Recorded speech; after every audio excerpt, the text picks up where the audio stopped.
Morning, कैसे हो आप सभी। स्वागत है आपका मेरे चैनल पे।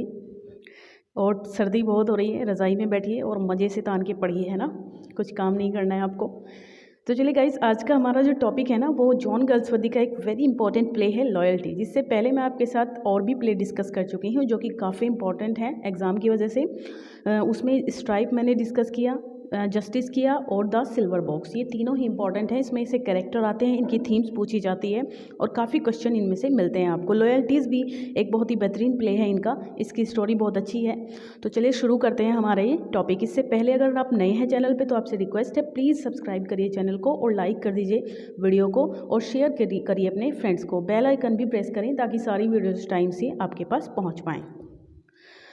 First, loyalties is one of the first plays of deal honestly and openly with the problem of anti-Semitism। ये सब पहले प्ले है गाल्सवर्दी का जो ओपनली खुले रूप से एंटी-सेमिटिज्म के ऊपर इसको एक प्रॉब्लम प्ले है।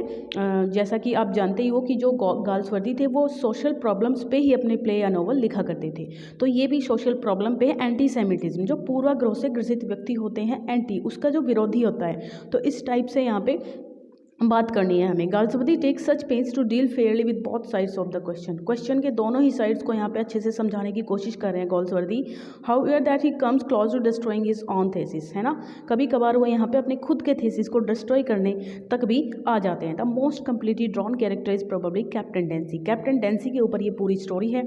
अ मैन ऑफ एक्शन, जो कि काफ़ी एडवेंचरस व्यक्ति रहा है अपनी लाइफ में, क्योंकि वो एक आर्मी में ऑफिसर था। तो trying to adjust himself to a static society, और वहाँ से रिटायर्ड होने के बाद वो अपने आप को समाज में के ढांचे में ढालने की कोशिश करता है, लोगों के साथ रहने की। और आउटलेट में अपना जो उसका एंटी सोशल बिहेवियर आता है सामने। Although he does not ask us to condone Dancy's behaviour. Galsworthy हमसे डेंसी के बिहेवियर को कंडाउन करने के लिए नहीं कहते हैं, बल्कि इसको समझने के लिए कहते हैं।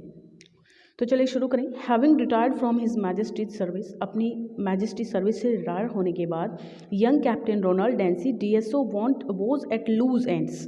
जो डीएसओ लगा होता है इनकी सामने, ये एक उपाधि हो सकती है वहाँ पे। तो कैप्टन थे ये Ronald Dancy. What as a loose end, मतलब इनको मज़ा नहीं आ रहा था लाइफ में। एडवेंचरस लाइफ ये जी के आए हैं आर्मी में, तो इनको नहीं अच्छा लग रहा था ये life. accustomed to life of action, और उसी टाइप की लाइफ जीने के लिए ही at first absorbed himself in horses and women. उन्होंने अपने आप को घोड़ों और औरतों में बिजी कर लिया। But he found in neither the violent excitement, लेकिन जो मज़ा वो चाहते थे वो उनको इसमें भी नहीं आया। ही क्रेव्ड, उन्होंने इसको भी छोड़ दिया। His stable was so expensive that he was at last forced to give his Rosemary filly to his friend. उनका जो अस्तबल था वो इतना ज़्यादा एक्सपेंसिव था ना कि वो इसको अफोर्ड नहीं कर पाए, और उनको फोर्सफुली मजबूर होकर के अपनी जो रोजमेरी फिले नाम की इनकी घोड़ी थी उसको अपने फ्रेंड को देना पड़ा, जिसका नाम था Ferdinand De Levis. Because he could no longer afford to keep her, because वो इससे ज़्यादा अफोर्ड नहीं कर पा रहे थे। As for his women he decided to throw them all over, और उन्होंने बहुत सारी लेडीज जिनके साथ वो रहा करते थे उन सबसे भी ब्रेकअप करके उनको अपनी लाइफ से निकाल दिया। और एक व्यूमन जो उनको एडमायर करती थी, बहुत मानती थी, and who had the spirit which Ronny desired in his wife, और उसमें वो स्पिरिट थी, वो इच्छा थी जो रोनी चाहते थे अपनी वाइफ के अंदर। और रोनी, मैं आपको बता दूं, रोनी यहाँ रोनाल्ड डेंसी को ही कहा गया है, उनका ये निक नेम है रोनी, ठीक है। कभी आप कंफ्यूज हो जाएं कि अब ये रोनी कौन आ गया है यहाँ से।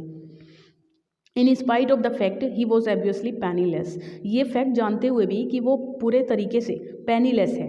रोनाल्ड पैनीलेस मतलब कोई पैसा उसके पास नहीं रहा। Ronny managed to keep his membership in his favourite London clubs.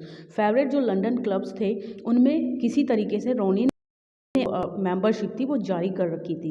And is friends invited him, और उनके जो फ्रेंड्स थे ना वो उनको इन्वाइट किया करते थे उनकी वाइफ को वीकेंड पे पार्टीज में।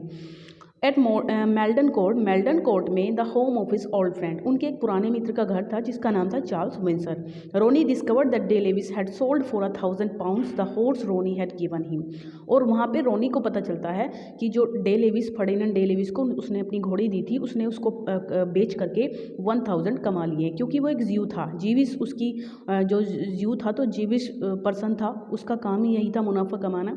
तो he was naturally embittered by the discovery, इस डिस्कवरी से वो प्राकृतिक रूप से थोड़ा हिल गया। एंड लेटर इन द, उसको गुस्सा आया कि भाई कैसे इसने जो है मेरे घोड़ी से इतना मुनाफा कमा लिया। And later in the evening his resentment prompted him to be bet, और रात शाम तक उसका जो गुस्सा था वो एक बेट के रूप में सामने बाहर आया। उसने डे लेविस से बेट लगाई 10 पाउंड्स की that he could jump to the top of book case. एक बुक केस था 4 इंच का, जिसपे से वो कह रहा था कि 4 फीट हाई, इंच कह रही हूँ गाइस, 4 फीट ऊंचा एक बॉक्स था, और उसने शर्त लगाई रोनी ने डे लेविस से कि इस पे से वो कूद जाएगा तो वो जीत जाएगा। ही वॉन हिज बेट, और वो अपनी बेट जीत गया क्योंकि वो तो ऑफिसर था, आर्मी में ऑब्वियसली जीत जाना था। But De Levis was contemptuous of a man who would indulge in such parlour games for the sake of a little money. But उसको गुस्सा आया डे लेविस को, मतलब कि वो कह रहा था कि छोटी छोटी से पैसों के लिए तुम इस टाइप के चीप गेम क्यों खेल रहे हो, है ना। Around midnight Winsor and his wife were awaken by De Levis. आधी रात के करीब विंसर को और उसकी पत्नी को डे लेविस के द्वारा जगाया गया। हु अनाउंस्ड, जो ये शोर बचा रहा था कि उसके जो 1000 पाउंड्स थे जो उसे घोड़ी को बेच के कमाए थे, had received for the sale of the filly had been stolen from under his pillow, वो उसके तकिए के नीचे से चुरा लिए गए हैं। De Levis demanded an investigation, और डे लेविस उससे कह रहा था कि जांच की जाए कि किसने चुराए हैं।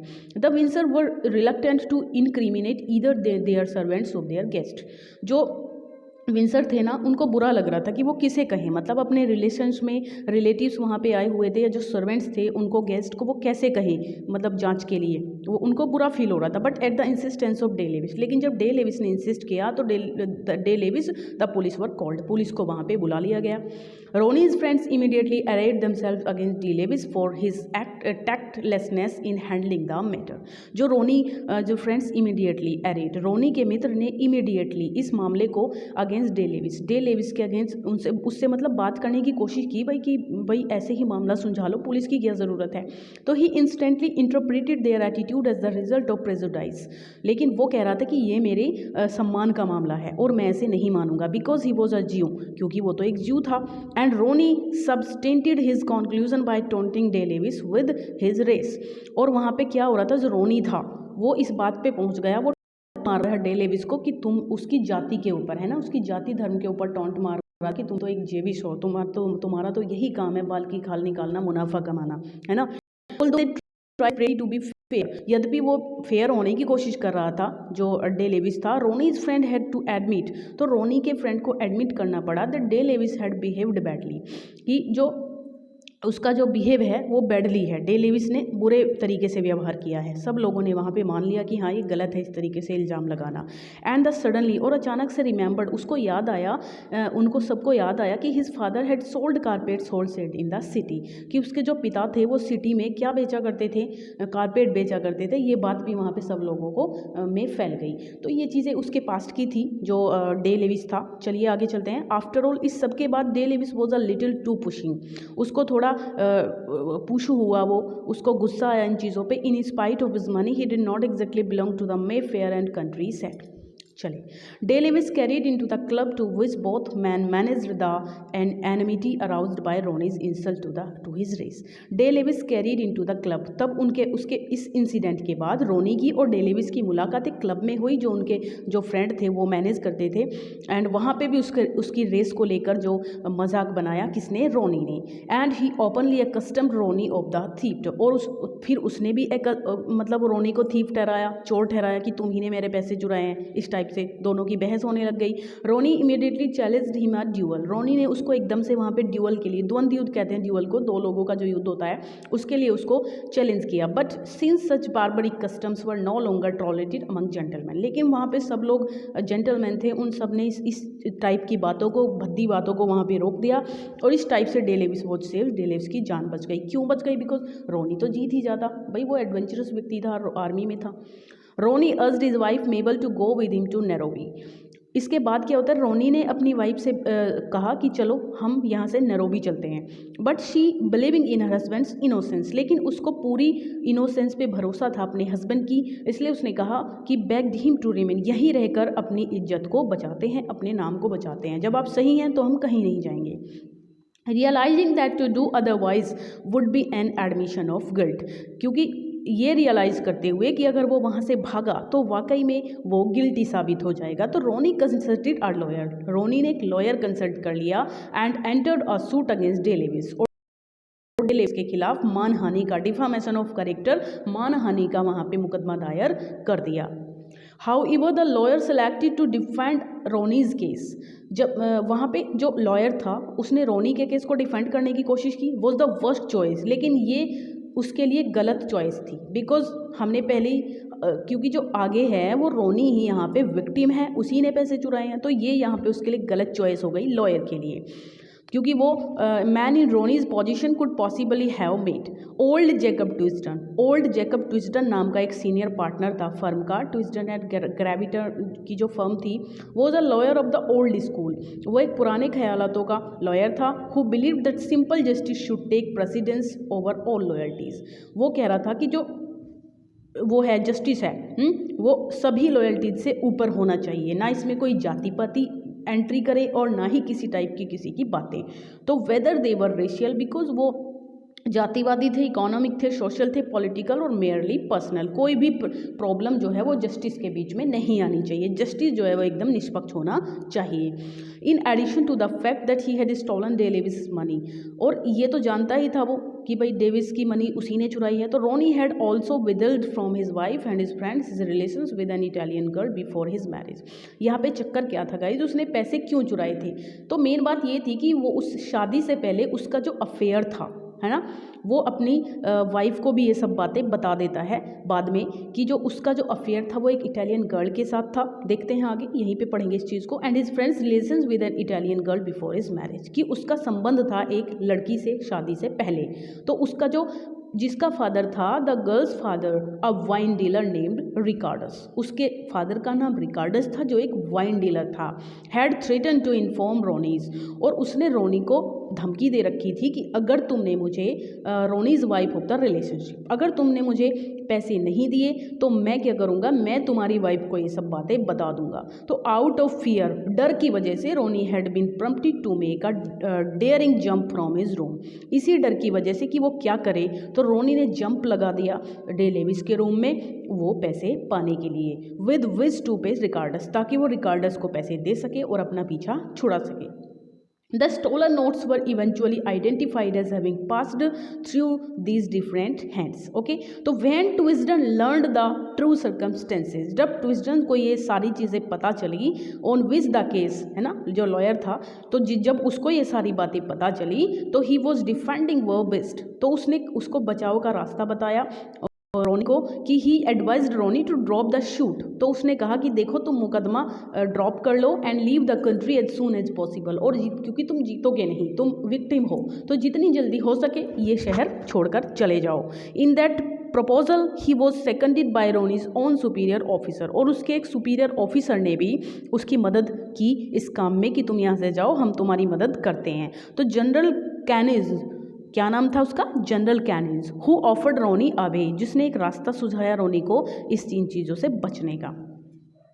Van De Levis discovered that the suit was to be dropped, जब रोनी को डेलेविस को ये बात पता चली कि जो रोनी ने मुकदमा किया था उसने उसको ड्रॉप कर लिया है, तो he appeared willing to let bygones be bygones because he felt that he had been vindicated. तो उसने भी ये सब चीज़ें छोड़ दी कि चलो मैं भी इन मामले को शांत कर देता हूँ, है ना, विंडिकेटेड शांत करना होता है, तो वो भी मामले को शांत करना चाहता था क्योंकि वो भी बेवजह लफड़ा नहीं फैलाना चाहता था। He wanted no money in return, अब उसने सोच लिया था कि मुझे अब कोई पैसा वापस नहीं चाहिए, जो हो गया सो हो गया। But Ronny's problems were still unsolved, लेकिन रोनी की जो समस्याएं थी वो भी अभी भी थी बरकरार। When he confess to his wife, जब उसने अपने वाइफ के सामने ये कन्फेस किया, ये एडमिट किया कि the truth about all that had happened, कि ये सब जो हुआ है ये उसने किया है, सब है। She at first refused to believe his story, पहले उस वाइफ को उसकी कहानी पे यकीन नहीं हुआ। एट लास्ट, लेकिन अंत में सी एग्रीड टू फॉलो रोनी, तो वो लास्ट में फॉलो करने के लिए रोनी को रेडी हो गई कि wherever he might choose to go, कि जहाँ तुम जाना चाहते हो मैं तुम्हारे साथ चलूँगी। Before Ronny could make his escape, इससे पहले कि रोनी वहाँ से बचता, however the police arrived, police वहाँ पे आ गई with a warrant for his arrest, उसको जो है अरेस्ट करने के लिए वारंट लेकर पुलिस आ गई। तो इस प्ले का गाइस एंड कुछ इस प्रकार से होता है, ही फ्लेड हिज रूम, वो अपने रूम में भाग गया and called to the officers to come and get him, और ऑफिसर्स से कहा ठीक ठीक है आ जाओ और मुझे पकड़ लो, और अपने रूम में से गन निकाल करके उसने before they could reach him, इससे पहले कि वो उसके पास पहुंच पाते, ही हैड शॉट हिमसेल्फ, उसने अपने आप को मार डाला। तो देखिए किस टाइप से यहाँ पे जो है सोशल ये एक प्रॉब्लम दिखाता है कि सोशल हेजिटेशन से या सोशल बिहेवियर जो व्यक्ति का होता है वो किस प्रकार से उसको मजबूर कर देता है गलत कदम उठाने के लिए। छोटी छोटी चीज़ें किस प्रकार से व्यक्ति को अफेक्ट करती हैं सोसाइटी के अंदर। तो गाइज़ आपको आई होप ये प्ले समझ में आया होगा। पूरा प्ले देखने सुनने के लिए, पढ़ने के लिए थैंक यू सो मच, और लाइक शेयर ज़रूर कीजिए और कमेंट भी कीजिए अगर आपको प्ले पसंद आया है। ठीक है, okay bye bye, take care.